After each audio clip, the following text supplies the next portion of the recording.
Hello दोस्तों, मैं हूं शिमक्रम और आप देख रहे हैं डिजिटल लिटरेचर चैनल। आज हम बात करेंगे 10th क्लास के जो अध्याय 3 है उसके बारे में, धातु और अधातु। तो ये हम नोट प्रोवाइड आप इस वीडियो में करेंगे। सिर्फ इसमें नोट के ऊपर ध्यान दिया जाएगा, सिर्फ आपको तक नोट कैसे पहुंचा जाए। और बहुत सारे स्टूडेंट ऐसे लॉकडाउन के चलते अभी जो है हाल फिलहाल में घर से ही तैयारी कर रहे हैं, तो उन सबको बच्चों को नोट्स जो है वो लिखने में काफ़ी दिक्कत हो रहे हैं। तो इसके देखते हुए हम इस वीडियो में आपको नोट बताएंगे। तो यहाँ पे कुछ हम क्वेश्चन का जो है मार्किंग भी यहाँ पे लिख के रखें, आप शायद देख सकते हैं। यहाँ पे मार्किंग में दिया गया है क्वेश्चन संख्या जो 2 है। क्वेश्चन संख्या 1 में रोमन 3 में एक क्वेश्चन पूछा जाएगा, एक क्वेश्चन 2 नंबर में पूछा जाएगा, एक क्वेश्चन 6 नंबर में पूछेंगे जो आपको 2 मार्क मिलेगा, और एक क्वेश्चन यहाँ पे 16 नंबर में पूछा जाएगा जो आपको 5 नंबर मिलेगा। तो इस टॉपिक से काफ़ी इम्पोर्टेंट है ये, यहाँ से आपको 8 नंबर का जो है इस टॉपिक से ये रहेगा, मार्किंग रहेगा। तो इस टॉपिक से आपको बढ़िया से देखना है, और इसमें साथ ही साथ हम इस टॉपिक को आपको समझाते चलेंगे, और आपको नोट भी इसमें लिखने को मिलेगा। इस वीडियो को पॉज करके नोट लिख सकते हैं, और इनका अगर PDF चाहिए तो मेरे वीडियो के डिस्क्रिप्शन में कुछ बातें हैं, उनको आप देखिएगा, उनके अनुसार आपको ये सारा चीज़ मिल जाएगा। ये बहुत सारे स्टूडेंट अभी से जो है PDF चैप्टर वाइज जो है नोट का PDF परचेस कर रहे हैं। तो उनमें से बहुत सारे स्टूडेंट व्हाट्सएप ग्रुप में मेरे जुड़ गए हैं। एक व्हाट्सएप ग्रुप आपको डिस्क्रिप्शन में मिलेगा, ये तो आप मेरे साथ सिर्फ कांटेक्ट के लिए आपको मिलेगा।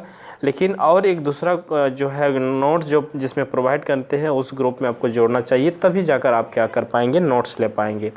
तो उसमें बहुत सारे स्टूडेंट जुड़ चुके हैं, अगर आप लोग भी जोड़ना चाहते हैं तो जोड़ सकते हैं। इस चैनल के माध्यम से आपको इम्पोर्टेंट क्वेश्चन मैट्रिक का, उसके बाद हर सब्जेक्ट के ऊपर 11th क्लास 12th क्लास सब सब्जेक्ट का यहाँ पे आपको इंपॉर्टेंट क्वेश्चन मिलता है, साथ ही साथ यहाँ पे एनसीईआरटी का सॉल्विंग मिलते हैं। चलिए अब हम यहाँ पे वीडियो को शुरू करते हैं। मेरे चैप्टर का जो नाम है धातु और अधातु, धातु एवं अधातु।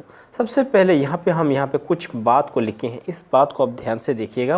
यहाँ पे हम धातु को डिफिनेशन किए हैं कि धातु किससे कहते हैं। धातु को डिफिनेशन करते समय इसमें यह कुछ बातें लिखी हैं जो आप धातु को विशेषता भी बोल सकते हैं, या भौतिक गुण भी यहाँ पे आप इसको बोल सकते हैं।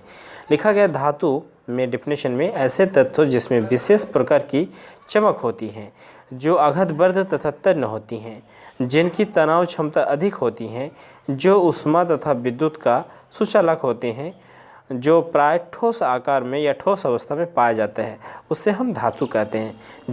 जहाँ ऐसे लिखा गया जैसे लोहा, कॉपर, मैग्नीशियम, जिंक आदि, यह सब क्या है, आपका जो है धातु है। यहाँ अपवाद में हम एक बात लिखे हैं, अपवाद में लिखे पारा यानी Hg।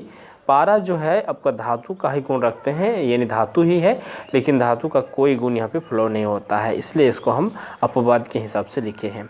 पारा जो है कमरे के ताप पर द्रव अवस्था में पाया जाता है। तो आपको एग्जाम में क्वेश्चन ऐसे भी आ सकता है कि कौन सा तत्व है या कौन सा ऐसा द्रव है कि जो कमरे के ताप पर द्रव अवस्था में पाया जाता है। तो आपको याद रखना होगा कि पारा। उसके बाद अधातु क्या है, इसको डेफिनेशन किया है तो उसी का जस्ट उल्टा वही सब पॉइंट लिखे हैं, लेकिन थोड़ा सा उल्टा कर दिए हैं। ऐसा तत्व जिसमें विशेष प्रकार की चमक नहीं होती है, जो अघतवर्ध तथा तन्य नहीं होते हैं, जिनकी तनाव क्षमता कम होती है, जो ऊष्मा और विद्युत का कुचालक होते हैं, जो प्राय सभी प्रकार के यानी ठोस, द्रव, गैस तीनों अवस्था में पाए जाते हैं, उसे हम अधातु कहते हैं। तो अधातु के यहाँ पे कुछ एग्जाम्पल नहीं लिखे हैं, लेकिन यहाँ पे धातु के जो लिखा गया है धातु के भौतिक गुण, तो इसको आप जो हम आपको डेफिनेशन दी है उसी को आप विशेषता के रूप में या गुण के रूप में आप लिख सकते हैं।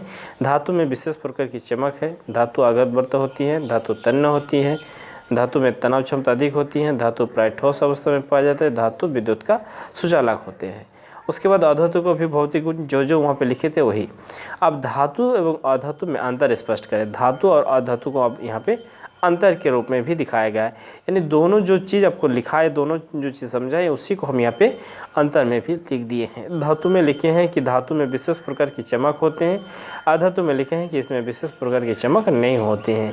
इनकी जो है तनाव क्षमता अधिक होती है, इनकी तनाव क्षमता कम होती है। ये अघतवर्त होती हैं, ये अघतवर्त नहीं होती हैं।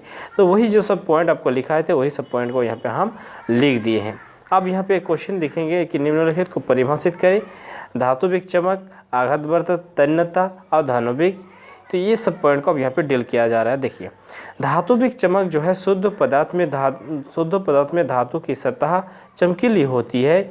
धातु के इस गुणधर्म को ही हम धात्विक चमक कहते हैं। इससे धातु के जो सतह होते हैं उसमें एक प्रकार की विशेष प्रकार की चमक होती है, तो उन चमक को ही हम धात्विक चमक कहते हैं। उसके बाद यहाँ पे है आघात वर्धता। कुछ धातुओं को पीट पिटा कर पतली चादर बनाई जाती है। धातु की इस गुण को आघात वर्धता कहते हैं। यानी कुछ ऐसे धातु होते हैं जिनको आप पीट पिटा कर चपटा करके आप क्या कर सकते हैं, चादर बनाया जा सकते हैं। तो ये जो धातु का गुण है, तो इसी गुण को हम बोलेंगे आघात वर्धता। जैसे सोना, चांदी, सिल्वर, एल्युमिनियम आदि। उसके बाद 3 नंबर क्वेश्चन जो है यहाँ पे तन्यता।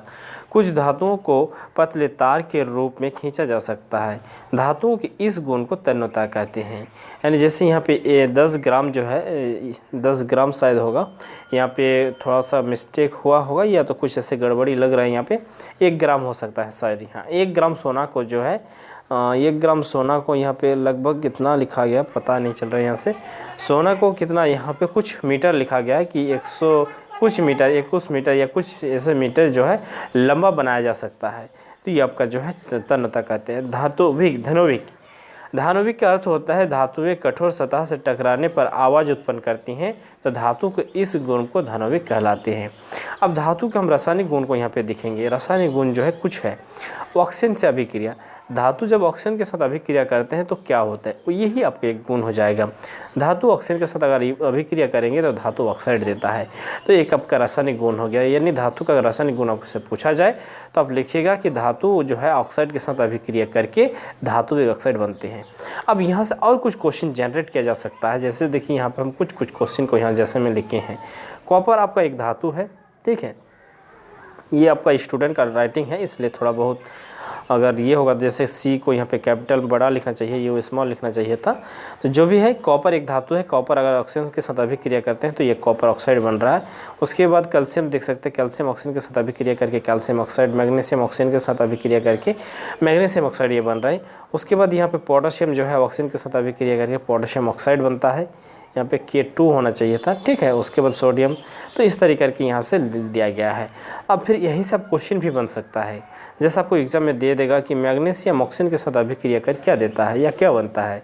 तो आप जानते हैं कि मैग्नीशियम एक ऑक्सीजन है और जो मैग्नीशियम धातु है और ऑक्सीजन अगर क्या है, एक कोई ऑक्साइड है, तो ऑक्साइड के साथ अभिक्रिया करके मैं धातु ऑक्साइड देता है, तो मैग्नीशियम ऑक्साइड देगा। ये आपको याद रखना होगा।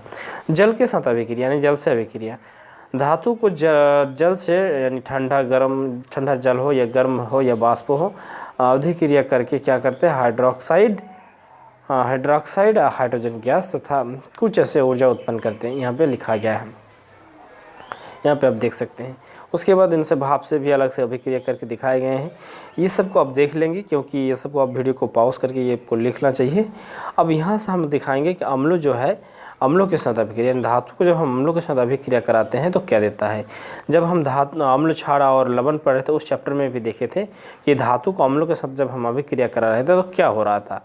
तो धातु को जब हम अम्लों के साथ अभिक्रिया करा रहे हैं, देखिए यहाँ पे कुछ अम्लों दिया गया, हाइड्रोक्लोरिक सल्फ्यूरिक अम्ल है। आप हाइड्रोक्लोरिक अम्लों के साथ भी अभिक्रिया करा सकते हैं। देखिए अब यहाँ पे दे गया, यहाँ सब कुछ क्वेश्चन भी जनरेट होगा। देखिए धातु जो है सोडियम को सल्फ्यूरिक अम्लों के साथ अभिक्रिया कराने पर सोडियम सल्फेट और हाइड्रोजन गैस देता है। तो इस तरीक़ा से अब यहाँ से क्वेश्चन भी बन रहा है। देखिए धातु जो है, कैल्शियम धातु को ऑक्सीजन के साथ अभिक्रिया कराने पर क्या देता है, जो आपको पहले हम बता रहे थे। तो कैल्शियम जो है एक धातु है और कैल्शियम ऑक्साइड के साथ अभिक्रिया करके क्या देते हैं, ऑक्साइड, कैल्शियम ऑक्साइड देता है। तो डायरेक्ट सिर्फ कैल्शियम ऑक्साइड लिखा है और आपका यहाँ पे रिएक्शन दिखा दिया गया है। तो आप इसको पूरी तरीक़ा से भी लिख सकते हैं। जैसे एल्युमिनियम धातु को यहाँ पे पूछ रहा है कि एल्युमिनियम जो है, एल्युमिनियम धातु को जो है ऑक्सीजन के साथ अभिक्रिया कराने पर क्या देता है, तो एल्युमिनियम ऑक्साइड देगा और आप यहाँ पे रिएक्शन आपको दिखा रहा है। उसी तरह पोटेशियम जो है, पोटेशियम को भी बताया जा रहा है कि पोटेशियम जो है धातु के साथ या ठंडा जल के साथ अभिक्रिया। तो इस तरीक़ा से ये है। आप अपने हिसाब से इसको देखिएगा, देखने के बाद इसको आप लिखिएगा। यहाँ पे अब अम्लों के साथ भी कुछ रिएक्शन यहाँ पे दिखाया गया है। इसमें कुछ देखिए, यहाँ पे ये मोस्ट इम्पॉर्टेंट क्वेश्चन है आपका एग्ज़ाम के लिए। बोर्ड एग्ज़ाम में यहाँ से एक भी ऐसा नहीं होगा कि आपको क्वेश्चन नहीं पूछेगा। यहाँ से लगभग 3 क्वेश्चन पूछा जाता है। निम्नलिखित को परिभाषित करें। खनिज, अयस्क, गैंग, भर्जन, निष्पतन और भस्मीकरण। तो यहाँ पे खनिज जो है, खनिज को हम यहाँ पे डिफाइन कर रहे हैं। पृथ्वी के भूपटल में प्राकृतिक रूप में पाए जाने वाले धातुओं के यौगिक को खनिज कहते हैं। उसके बाद जैसे यहाँ पे लिखा गया है अमोनिया। अयस्क क्या है? वे खनिज जिनमें से विशेष धातु की अत्यधिक सांद्रता होती है जिससे आसानी से निकाला जा सकता है, उससे हम खनिज का अयस्क कहते हैं। अयस्क मतलब होता है खनिज जो आपको मिला। खनिज में ऐसे कुछ तत्व होंगे जो आपका कम मात्रा में मिलेगा, जो अधिक मात्रा में मिलेगा। तो जो अधिक मात्रा में मिलते हैं, जिसका मान अधिक होता है और जिसको निकालने में आसानी होते हैं, उसको हम अयस्क कहते हैं। ठीक है। उसके बाद गैंग, पृथ्वी से प्राप्त खनिज अयस्क में उपस्थित अशुद्धियाँ को गैंग कहते हैं। जैसे आपका मान लीजिए खनिज निकला, खनिज में जो अच्छा चीज़ है, जो ज़्यादा मात्रा में है, उसको अयस्क कह दिया। लेकिन जो ऐसे अशुद्धि के रूप में है, जो कम मात्रा में है, जो आपका काम का नहीं है, उसी को हम क्या बोलेंगे? गैंग बोलेंगे। भर्जन जैसे है यहाँ पे सल्फाइड अयस्क को वायु की उपस्थिति में अधिक ताप पर गर्म करने पर ऑक्साइड में परिवर्तित हो जाता है। इस प्रक्रिया को भर्जन कहते हैं। यहाँ पे आपको रिएक्शन दिखाया गया है। इस रिएक्शन के जरिए आपको समझ में आ जाएगा कि भर्जन आपको क्या है। उसके बाद निस्तापन या भस्मीकरण, यहाँ पे कार्बोनेट अयस्क की सीमित वायु में अधिक ताप पर गर्म करने पर ऑक्साइड में बदल जाता है। इस प्रक्रिया को निस्तापन या भस्मीकरण कहते हैं। यहाँ पे कुछ रिएक्शन दिया गया है, यहाँ पे आप इस रिएक्शन को देख सकते हैं। ठीक है। अब यहाँ पे हम मिश्र धातु का ये करेंगे। मिश्र धातु किससे कहते हैं? दो या दो से अधिक जो है धातु या अधातु एवं धातु के समग्र मिश्रण को ही हम यहाँ क्या कहते हैं? मिश्र धातु कहते हैं। कुछ यहाँ पे दो एग्जाम्पल दिया गया। इन दो एग्जाम्पल को आप देख लेंगे। इन दोनों एग्जाम्पल से कोई एक एग्जाम्पल आपको एग्जाम में पूछेगा, इतना तक यहाँ पे श्योर रहिए। ठीक है। उसके बाद ऐसा एक धातु का नाम लिखिए जो हथेली पर रखने पर पिघल जाता है। तो यहाँ पे सीजियम या गैलियम। यहाँ पे कुछ छोटा छोटा क्वेश्चन है जो आपको एग्जाम के लिए इंपॉर्टेंट है। यहाँ पे रासायनिक गुण के आधार पर धातु एवं अधातु में अंतर स्पष्ट किया गया है। इन क्वेश्चन को आपको पूछेगा क्वेश्चन संख्या 16 में, और आपको इसमें करने से 5 नंबर मिलेगा। तो इसको आप थोड़ा सा देख लीजिएगा। जब जितना भी हम आपको रासायनिक गुण बताए उतना ही यहाँ पे गुण लिखा गया है। उभयधर्मी ऑक्साइड क्या है? दो उभयधर्मी ऑक्साइड का उदाहरण दें। उभयधर्मी ऑक्साइड मतलब होता है ऐसा धातु ऑक्साइड जो अम्लों तथा क्षार दोनों के साथ अभिक्रिया करके लवण तथा जल प्रदान करते हैं, उससे उभयधर्मी ऑक्साइड कहते हैं। यहाँ पे एक रिएक्शन दिया गया है, यहाँ पे देख सकते हैं। एक्योरेजिया या अम्लराज किससे कहते हैं? 3 भाग जो है सांद्रो हाइड्रोक्लोरिक अम्लों एवं 1 भाग सांद्रो नाइट्रिक अम्लों के मिश्रण को हम एक्योरेजिया या अम्लराज कहते हैं। इसको सोना को पिघालने के लिए हम ये उपयोग में करते हैं। तो यहाँ पे ये चीज़ दिया गया है। यहाँ पे अब कुछ यहाँ पे रिएक्शन दिखाया गया है, इसको आप देख लेंगे। इलेक्ट्रॉन के स्थानांतरण द्वारा Na2 की संरचना को दर्शाया गया है। इन सब चीज़ के बारे में और एक बार हम डिटेल से बात करेंगे आपसे। तो इस वीडियो में यहीं तक, फिर हम मिलते हैं नेक्स्ट वीडियो में। इस वीडियो में यहीं तक। अब लोग अगर किसी को PDF लेना है या किसी को मेरे कॉन्टैक्ट में करना है तो मेरे वीडियो को डिस्क्रिप्शन में जाइए, वहाँ से सारा कुछ आपको मिल जाएगा।